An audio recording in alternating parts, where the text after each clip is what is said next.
தேமுதிக தலைவர் விஜயகாந்த் கொரோனா தொற்றால் பாதிக்கப்பட்டு மறைந்திருக்கிறார். இது தொடர்பாக பேச இணைந்திருக்கிறார் அதிமுக முன்னாள் அமைச்சர் மாஃபை பாண்டியராஜன். அவரிடம் பேசலாம். வணக்கம் சார், உங்களுடைய இரங்கல் குறிப்பு நீங்க பதிவு செய்யலாம். வணக்கம்மா. கேப்டன் அவர்கள் மறைவுக்கு என்னுடைய ஆழ்ந்த அனுதாபங்களை பதிவு பண்ணிக்கிறேன். இதயபூர்வமான அஞ்சலி. மகத்தான மனிதர்.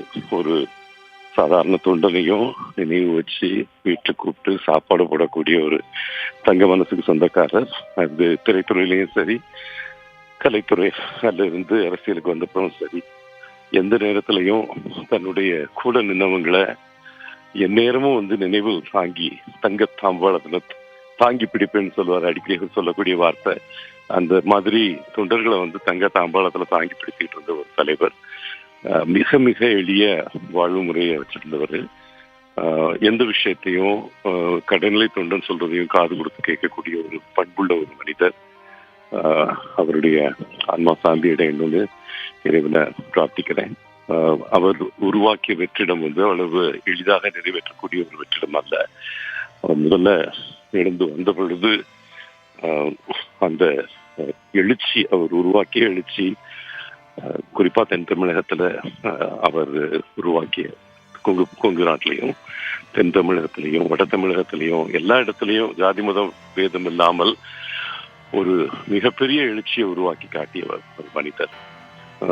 அதே போல ரசிகர்களாக இருந்தவர்களை தொண்டர்களாக உருமாற்றிய பாங்கு, அவங்க ஒவ்வொருத்தரையும் மனசுல வச்சு எப்போதும் அவங்கள எண்ணிக்கொண்டே இருக்கக்கூடிய ஒரு சிந்தனை. பர்சனலா எனக்கு அவர் மிக முக்கியமான ஒரு அரசியல் மாற்றம்.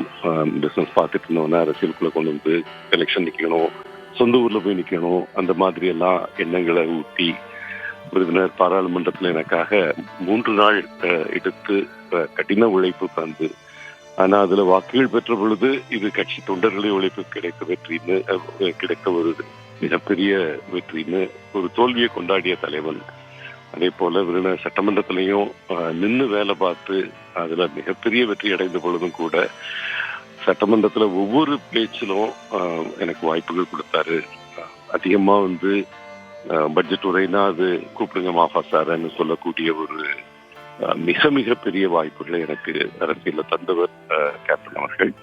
அவருடைய நினைவை தாங்கி நிற்கக்கூடிய தேமுதிக இந்த காலகட்டத்துல மீண்டும் அண்ணி தலைமையில வீறு கொண்டெழுந்து அவருடைய கனவை நினைவாக்கணும்னு இறைவன்கிட்ட வேண்டிக்கிறேன். நன்றி சார். இணைப்பில் உங்களுடைய இரங்கல் குறிப்பை பதிவு செய்தமைக்கு நன்றி சார்.